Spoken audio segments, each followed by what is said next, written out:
Insuficiência cardíaca. Esse é o nosso tema de hoje, pessoal. Um dos temas mais queridinhos aí do Revalida, das provas de residência médica e que está presente no nosso dia a dia, né? Inegavelmente, indiscutivelmente, está no nosso dia a dia. O paciente descompensado com insuficiência cardíaca, o paciente infartado. Vamos lá. Nessa discussão eu vou abordar com vocês a fisiopatologia da insuficiência cardíaca, o quadro clínico, os critérios diagnósticos, a propedêutica e tratamento e alguns casos clínicos para a gente enraizar o nosso conhecimento. Correto, pessoal? Então vamos lá, vamos dominar a insuficiência cardíaca agora nesses próximos minutos. Beleza? Então vamos começar. A insuficiência cardíaca, ela é uma condição clínica em que o coração ele é incapaz de bombear o sangue suficiente para suprir as demandas metabólicas do nosso corpo. E a insuficiência cardíaca, ela pode resultar numa variedade de doenças cardiovasculares, incluindo doença arterial coronariana, hipertensão arterial, cardiomiopatia, valvopatia, doença arterial periférica e doença pulmonar. A classificação da insuficiência cardíaca, ela baseia-se na fração de ejeção ventricular esquerda, no nosso ventrículo esquerdo, certo? A gente vai resumir isso daí na sigla FEVE, que é a porcentagem de sangue que ela é bombeada para fora do ventrículo esquerdo do coração durante a sístole. E as diretrizes europeias, elas classificam a insuficiência cardíaca em 4 estágios, A, B, C e D, enquanto que as diretrizes americanas classificam a insuficiência cardíaca em 2 categorias principais: insuficiência cardíaca com fração de ejeção reduzida e insuficiência cardíaca com fração de ejeção preservada. As diretrizes europeias para a insuficiência cardíaca, elas recomendam os seguintes critérios para o diagnóstico: sintomas de dispneia aos esforços, dispneia paroxística noturna, ortopneia, fadiga, edema periférico e aumento de peso inexplicado, além de presença de disfunção sistólica ou diastólica do ventrículo esquerdo e os biomarcadores de estresse do miocárdio, as BNPs e as troponinas, lembra? Então vamos lá. As diretrizes americanas, elas têm critérios semelhantes para o diagnóstico, mas elas enfatizam a importância da avaliação dos sintomas e sinais clínicos para identificar a causa subjacente da IC. A fisiopatologia da IC, ela é complexa e ela envolve mecanismos compensatórios, incluindo a ativação do sistema nervoso simpático e do sistema renina, angiotensina e aldosterona, certo? Estes que são os principais. Esses mecanismos compensatórios, inicialmente, ajudam a manter a função cardíaca, mas, eventualmente, eles contribuem para a progressão da IC. A disfunção ventricular, ela resulta em um baixo débito cardíaco e ativação dos mecanismos compensatórios que levam à vasoconstricção periférica, à retenção de sódio e água, e isso leva ao aumento da pressão arterial e à sobrecarga de fluidos, o que pode levar a um edema pulmonar periférico, por sua vez, né? O quadro clínico da IC, ela varia dependendo da gravidade e da disfunção ventricular e da causa subjacente da doença. Os pacientes eles podem apresentar dispneia aos esforços, fadiga, tosse, falta de ar noturna, edema periférico e ganho de peso inexplicado. A insuficiência cardíaca ela pode ser aguda ou ela pode ser crônica e ela pode levar a complicações graves, como arritmias, insuficiência renal, embolia pulmonar e morte súbita. O tratamento da AIC ela é baseado na causa subjacente da doença e na gravidade da disfunção ventricular. Isso daí a gente vai ver no ecocardiograma, a disfunção ventricular, correto? E a gravidade também no quadro clínico e nos critérios prognósticos que a gente vai abordar mais à frente. As opções de tratamento, elas incluem mudança do estilo de vida, intervenções cirúrgicas, terapia medicamentosa e revascularização coronariana, substituição valvar, dispositivo de assistência ventricular, como o desfibrilador implantável. E esse desfibrilador implantável, a gente tem que discutir um pouco sobre ele também, porque ele é um dispositivo eletrônico que ele é implantado sob a pele e conectado ao coração por meio dos fios. Ele monitora o ritmo cardíaco, ele pode administrar um choque elétrico e se detectar uma arritmia potencial, né, ele vai dar esse choque elétrico. A assistência circulatória mecânica, ela é uma opção também para os pacientes com insuficiência cardíaca avançada que não respondem a outras formas de tratamento.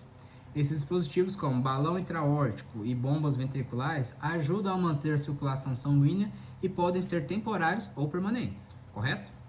Além disso, o manejo da insuficiência cardíaca pode incluir controle dos fatores de risco, como a pressão arterial, colesterol elevado e o controle do diabetes, bem como o uso de medicamentos para melhorar a função cardíaca, como os inibidores da enzima conversora de angiotensina, os IECA, beta-bloqueadores, diuréticos e os antagonistas dos receptores de aldosterona.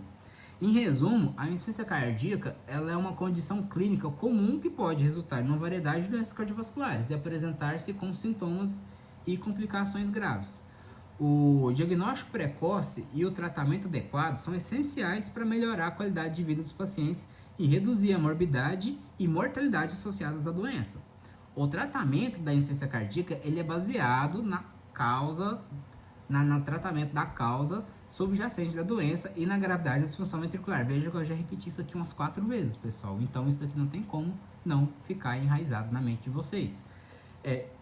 Pode incluir terapia medicamentosa, mudança de estilo de vida, intervenções cirúrgicas e dispositivos de assistência ventricular, certo? Agora vamos entrar na parte de critérios para o diagnóstico. Os critérios para o diagnóstico da insuficiência cardíaca, eles dependem da apresentação clínica do paciente e dos resultados dos exames dos testes laboratoriais. O diagnóstico ele é geralmente baseado na presença dos sintomas típicos, como dispneia, fadiga, edema periférico e juntamente com evidências da disfunção ventricular. De novo, ressaltando isso para vocês, que pode ser avaliada pelo meio dos exames de imagem como a ecocardiografia, a ressonância magnética cardíaca ou a cintilografia. O eletrocardiograma, ele é um exame que registra a atividade elétrica do coração e pode ajudar o diagnóstico de certas condições cardíacas, incluindo a IC. No entanto, o eletrocardiograma não é um exame específico para o diagnóstico de insuficiência cardíaca. Os achados do eletrocardiograma, eles podem ser inespecíficos ou variáveis. No entanto, o eletrocardiograma pode mostrar alterações na condução elétrica do coração que pode estar associadas à insuficiência cardíaca, como arritmias e bloqueios cardíacos, entendeu? Os bloqueios de rama. Os valores laboratoriais que podem ser úteis no diagnóstico da insuficiência cardíaca incluem a dosagem dos biomarcadores cardíacos, como troponina, peptídeo natriurético, como tipo B, BNP, lembra? O aumento dos níveis desses biomarcadores pode indicar lesão cardíaca ou disfunção ventricular. O BNP ele é um hormônio produzido pelo coração em resposta ao estresse e à sobrecarga volumétrica. E os seus níveis eles podem estar associados à presença de insuficiência cardíaca, seus níveis elevados, podem estar associados à presença da insuficiência cardíaca. Além disso, os exames laboratoriais podem avaliar a função renal e a presença de anemia e o controle da glicemia, entre outros fatores que podem afetar a evolução e o manejo da insuficiência cardíaca. Em resumo, pessoal, o diagnóstico da insuficiência cardíaca ele é baseado na apresentação clínica do paciente, juntamente com a avaliação da função cardíaca por meio dos exames de imagem e dosagem dos biomarcadores cardíacos. O eletrocardiograma pode ser útil para identificar as alterações na condução elétrica do coração, mas não específico para o diagnóstico da insuficiência cardíaca em si. Os valores laboratoriais, como o BNP, podem ser elevados na presença da IC e pode ajudar no diagnóstico, com certeza. Agora, a propedêutica da insuficiência cardíaca, ela inclui uma avaliação clínica, testes em exames de imagem e testes laboratoriais. A avaliação clínica ela é importante para identificar os sintomas e sinais de insuficiência cardíaca, bem como os fatores de risco para as doenças cardiovasculares, como hipertensão, diabetes e tabagismo. A avaliação inclui uma história clínica detalhada, exame físico e monitorização dos sinais vitais, como frequência cardíaca, pressão arterial e saturação de oxigênio. Os exames de imagem mais comuns para a avaliação da insuficiência cardíaca incluem o ecocardiograma, ressonância magnética cardíaca e a cintilografia. O ecocardiograma, ele é um exame mais comum e pode avaliar o tamanho do coração, a espessura das paredes e a fração de ejeção e a presença de valvulopatias. A ressonância magnética cardíaca é mais precisa na avaliação da função ventricular e avaliação de fibrose miocárdica e avaliação da viabilidade miocárdica. A cintilografia cardíaca é útil para avaliar a perfusão miocárdica e identificar a presença de isquemia, certo?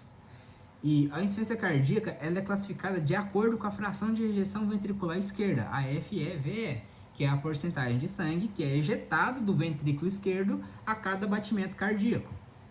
E a classificação mais utilizada é da American College of Cardiology, da American Heart Association, que classifica a insuficiência cardíaca em IC com fração de ejeção preservada, ICFEP, que ela vai estar, e também a fração de ejeção reduzida, ICFER. A ICFEP, a insuficiência cardíaca com fração de ejeção preservada, ela é definida como fração de ejeção ventricular esquerda menor que 50%, enquanto que a insuficiência cardíaca com fração de ejeção reduzida, ela é definida como menor que 40%. E ainda uma insuficiência cardíaca intermediária, a ICFEI. Essas abreviações são chatas, né? Mas a gente não precisa lembrar dela, a gente só precisa lembrar do nome completo. Fração de ejeção reduzida, preservada e intermediária, certo? A intermediária ela vai estar entre 41% e 49%, ok? O tratamento da insuficiência cardíaca, ela depende da sua causa subjacente e da classificação da insuficiência cardíaca. No entanto, os objetivos principais do tratamento são aliviar os sintomas do paciente, melhorar a função cardíaca e prevenir as complicações, certo? Então, o tratamento medicamentoso da insuficiência cardíaca vai incluir diurético para reduzir a retenção dos líquidos e melhorar a dispneia, inibidores da enzima conversora de angiotensina para melhorar a função cardíaca, beta-bloqueadores para reduzir a demanda cardíaca e melhorar a função ventricular e antagonistas dos receptores de aldosterona para reduzir a retenção de sódio e água. Na insuficiência cardíaca com fração de ejeção reduzida, os inibidores da neprilisina combinados com os inibidores da enzima conversora de angiotensina, os IECAs, ou os antagonistas dos receptores da angiotensina 2, os ARAS2, lembra? Podem ser usados para melhorar ainda mais a função cardíaca. Na insuficiência cardíaca com fração de ejeção preservada, os inibidores dos canais de cálcio e os inibidores da aldosterona podem ser usados para controlar a pressão arterial e reduzir os sintomas. Em casos mais graves, como insuficiência cardíaca refratária ou IC avançada, eles podem ser necessários. Alguns modelos de casos clínicos que a gente pode ter em consideração que vai chegar para a gente, por exemplo, um paciente sexo masculino, 65 anos de idade, hipertenso, com histórico de infarto do miocárdio há 2, 3 anos, apresenta dispneia aos esforços, fadiga e inchaço dos membros inferiores. Esse é o paciente clássico, sabe? Ao exame físico, ele vai mostrar um sopro sistólico, ligado ao sopro sistólico, para IC, na borda external esquerda e crepitações pulmonares. A radiografia de tórax revela aumento do coração e sinais de congestão pulmonar. O eletrocardiograma apresenta ondas Q patológicas e alterações na repolarização ventricular. Qual a provável causa da insuficiência cardíaca nesse paciente e qual é o tratamento recomendado? Daí a gente vai falar. A provável causa da insuficiência cardíaca nesse paciente é a cardiomiopatia isquêmica, devido ao histórico de infarto agudo do miocárdio. E o tratamento recomendado inclui inibidores da enzima conversora de angiotensina, IECA, beta-bloqueador, diurético para avaliar os sintomas de retenção de líquidos e reduzir a demanda cardíaca. Ponto. Outro exemplo, um paciente de sexo feminino, 75 anos de idade, com diabetes mellitus tipo 2, hipertensão arterial, apresenta dispneia aos esforços, fadiga e fraqueza muscular. O exame físico mostra um edema em membros inferiores, crepitações pulmonares, e na radiografia de tórax vai revelar um aumento do coração e sinais de congestão pulmonar. A ecocardiografia mostra a fração de ejeção ventricular esquerda preservada. Qual o diagnóstico e o tratamento recomendado para esse paciente? O diagnóstico provável é insuficiência cardíaca com fração de ejeção preservada. O tratamento recomendado inclui diurético para aliviar os sintomas da retenção de líquido, inibidores dos canais de cálcio para controlar a pressão arterial e reduzir os sintomas, inibidores da aldosterona para reduzir os sintomas de retenção de sódio e água, inchaço. Mais um caso clínico, um paciente, sexo masculino, 60 anos de idade, com histórico de tabagismo e doença pulmonar obstrutiva crônica, apresenta dispneia aos esforços, fadiga e tosse produtiva. O exame físico mostra um aumento do trabalho respiratório e diminuição do murmúrio ventricular. Murmúrio vesicular. Desculpa. A radiografia de tórax revela sinais de enfisema pulmonar e ecocardiograma mostra hipertrofia ventricular esquerda. Qual o diagnóstico e o tratamento recomendado para esse paciente?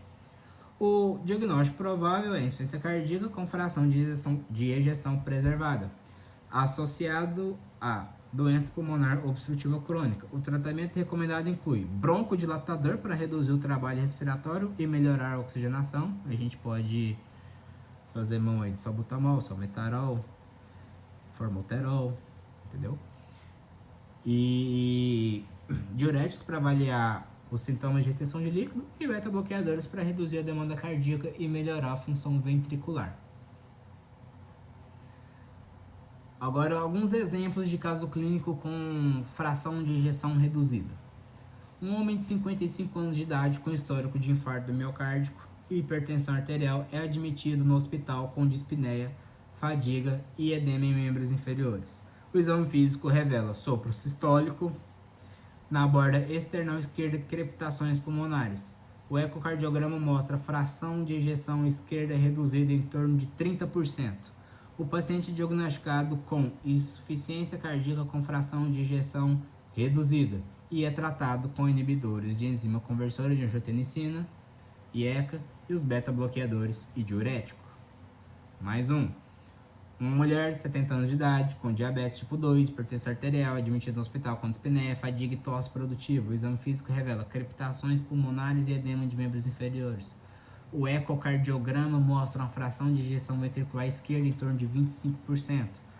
A paciente é diagnosticada com insuficiência cardíaca com fração de ejeção reduzida e é tratada com IECA, beta-bloqueador, diurético e além dos inibidores da aldosterona. Mais um, para fixar o último. Um homem de 60 anos de idade com histórico de alcoolismo é admitido no hospital com dispneia, fadiga e tontura. O exame físico revela sopro sistólico na borda external esquerda, edema de membros inferiores e o ecocardiograma mostra uma fração de ejeção ventricular esquerda reduzida em torno de 35%. O paciente é diagnosticado com insuficiência cardíaca com fração de ejeção reduzida, devido a miocardiopatia alcoólica e é tratado com IECA, beta-bloqueador e diurético. Esses são apenas alguns exemplos de casos clínicos com insuficiência cardíaca com fração de ejeção reduzida. E é importante lembrar que o diagnóstico preciso e o tratamento adequado dependem da avaliação física clínica completa de cada paciente, incluindo o histórico médico completo, exame físico, exames laboratoriais e de imagem, certo? E o que normalmente a gente vê no ecocardiograma desses pacientes com essa patologia? A gente pode observar algumas alterações e bem características. Por exemplo, algumas das principais alterações que a gente pode ver é na fração de ejeção reduzida. A fração de ejeção ventricular esquerda ela é um importante parâmetro no ecocardiograma, que ele vai avaliar a função do ventrículo esquerdo. Na fração de ejeção reduzida, ela é geralmente 40%, indicando aí uma diminuição da capacidade do coração de bombear o sangue para o resto do corpo. Você consegue ver também no ecocardiograma a dilatação ventricular.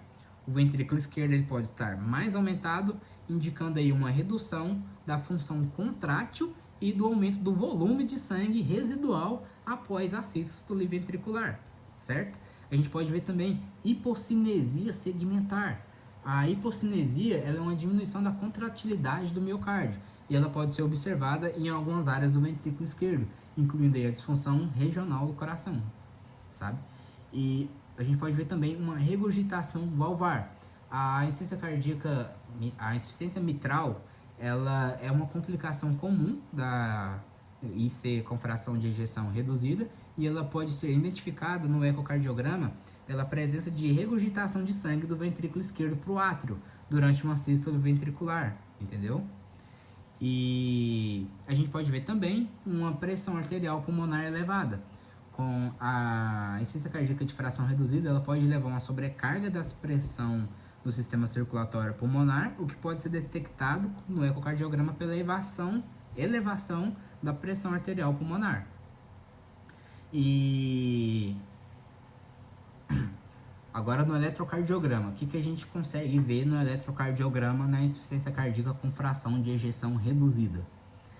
Alguns exemplos aqui, a gente pode ver fibrilação arterial e taquicardia ventricular. Na fibrilação arterial, a gente pode ver uma arritmia comum nesses pacientes ali, que é quando ocorrem impulsos elétricos no átrio, onde não seguem um padrão regular e causam uma contração irregular do átrio, que pode levar a uma diminuição do fluxo sanguíneo para o ventrículo, o que pode piorar a função cardíaca. E na taquicardia ventricular, a taquicardia ventricular é uma arritmia potencialmente grave que pode ocorrer em pacientes com IC com fração de ejeção reduzida, e ela pode ocorrer quando a atividade elétrica normal do ventrículo levando a uma contração rápida e ineficiente do coração. E também pode acontecer os bloqueios, nos bloqueios atrioventricular de primeiro e segundo grau, que se manifesta no eletrocardiograma por uma prolongação do intervalo PR. Em alguns casos mais graves, pode acontecer o bloqueio atrioventricular de terceiro grau, ou total, que a gente diz, em que não há comunicação elétrica entre os átrios e os ventrículos, o que pode levar a uma redução significativa da frequência cardíaca e capacidade de bombeamento do coração. E é importante a gente destacar que a presença dessas arritmias, desses bloqueios na IC com fração de ejeção reduzida, ela pode piorar ainda mais a função cardíaca e aumentar o risco de complicações cardiovasculares, como insuficiência cardíaca descompensada, tromboembolismo e morte súbita. O tratamento dessas condições geralmente inclui medicamentos antiarrítmicos ou dispositivos de estimulação cardíaca, como marca-passo ou desfibriladores implantáveis. Agora, tudo isso que a gente viu na fração de ejeção reduzida, a gente vai ver na fração de ejeção preservada com algumas características um pouco diferentes, mas algumas delas são bem semelhantes. Por exemplo, no eletrocardiograma, na IC com fração de ejeção preservada, a gente vê fibrilação arterial também, e a gente também vê taquicardia ventricular. E assim como na fração de ejeção reduzida, a fibrilação atrial, ela também é uma arritmia comum na insuficiência cardíaca com fração de ejeção preservada e pode ocorrer devido à presença dos fatores de risco, como a presença da hipertensão arterial e da doença coronariana, diabetes e obesidade.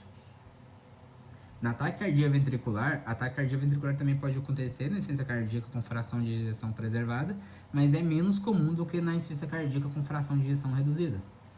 Enquanto aos bloqueios, eles podem acontecer um bloqueio de primeiro ou segundo grau na fração de ejeção preservada, que se manifesta no eletrocardiograma como a prolongação do intervalo PR.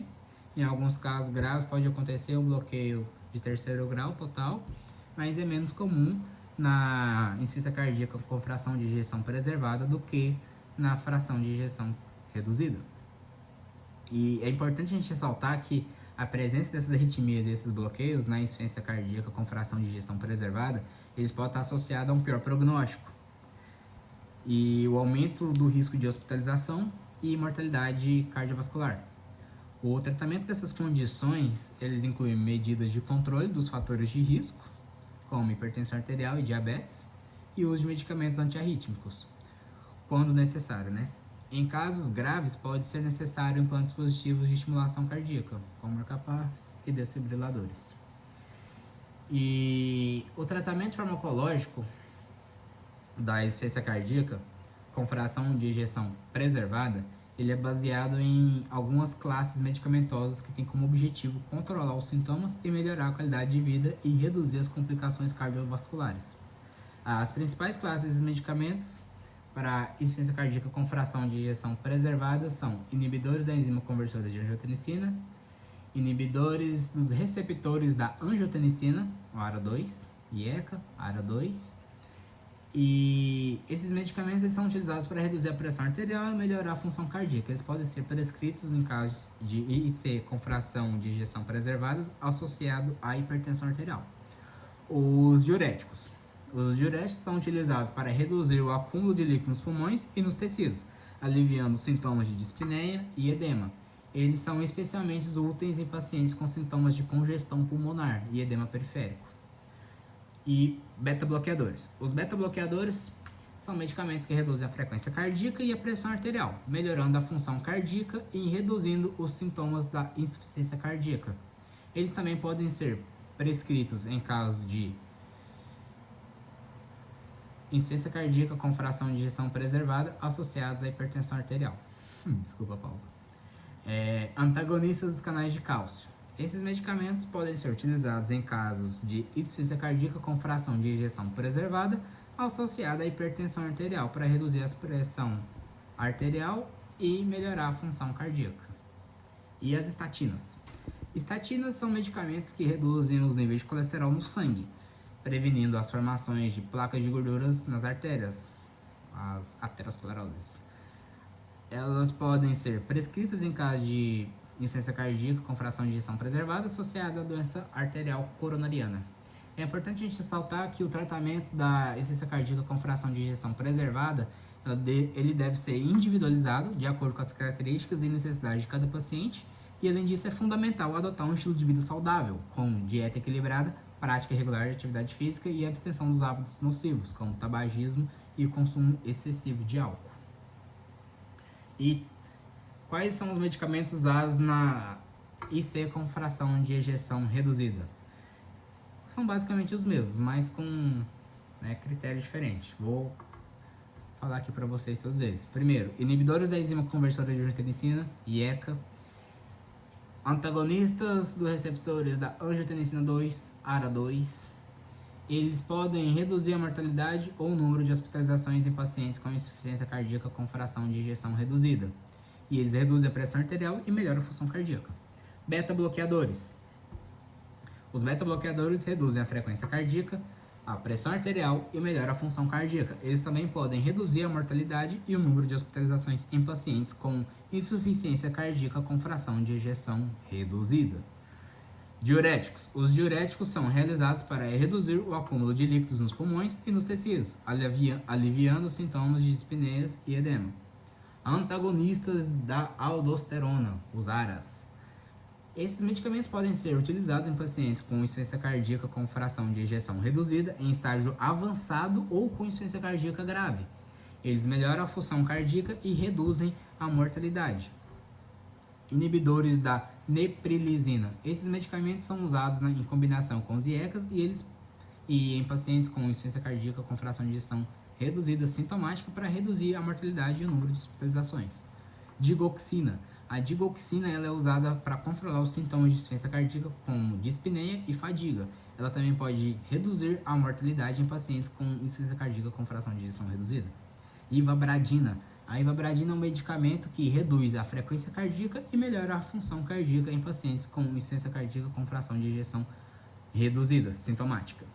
E é importante a gente lembrar que o tratamento da insuficiência cardíaca com fração de ejeção reduzida deve ser individualizado, de acordo com as características e necessidades de cada paciente, e além disso é fundamental adotar um estilo de vida saudável, com dieta equilibrada e prática regular de atividade física e abstenção dos hábitos nocivos, como tabagismo e o consumo excessivo de álcool. E para finalizar, pessoal, a gente vai falar sobre o prognóstico da IC, que também ele é dado pela American Heart Association em 4 categorias. Que ele é de acordo com a presença ou ausência dos sintomas e a limitação da atividade física do paciente. E vamos lá, a insuficiência cardíaca com fração de ejeção reduzida, ela é caracterizada por uma fração de ejeção do ventrículo esquerdo inferior a 40%. E essa é uma medida da quantidade de sangue que o ventrículo esquerdo do coração é capaz de bombear a cada contração. Nessa forma, a insuficiência cardíaca, ela tem uma condição da redução de contrailidade do miocárdio, o que leva a uma diminuição da capacidade do coração de bombear o sangue de modo eficiente. E já que a insuficiência cardíaca com fração de ejeção preservada é caracterizada por uma fração de ejeção ventricular esquerda igual ou superior a 50% e pela presença dos sintomas da IC, como dispneia, fadiga e edema, nessa forma, a insuficiência cardíaca, a contrailidade do miocárdio pode estar preservada, mas a capacidade do coração de se encher com sangue durante a sístole pode estar comprometida, levando então a um aumento da pressão dentro do coração e dentro dos pulmões. Daí a classificação da American Heart Association é importante, que influencia no diagnóstico, no tratamento e no prognóstico da insuficiência cardíaca. E a classificação de alto, baixo e intermediário risco para insuficiência cardíaca é usada para avaliar o prognóstico da doença. Essa classificação ela baseia-se em fatores de risco como idade, sexo, função ventricular, pressão arterial, frequência cardíaca e os níveis de BNP, do peptídeo natridiurético cerebral, e a presença de comorbidades. Os pacientes com insuficiência cardíaca e fração de ejeção reduzida, que apresentam sintomas graves como dispneia em repouso, edema pulmonar, baixa pressão arterial, são considerados pacientes de alto risco. E esses pacientes geralmente têm uma chance maior de mortalidade e hospitalizações e requerem tratamento mais intenso.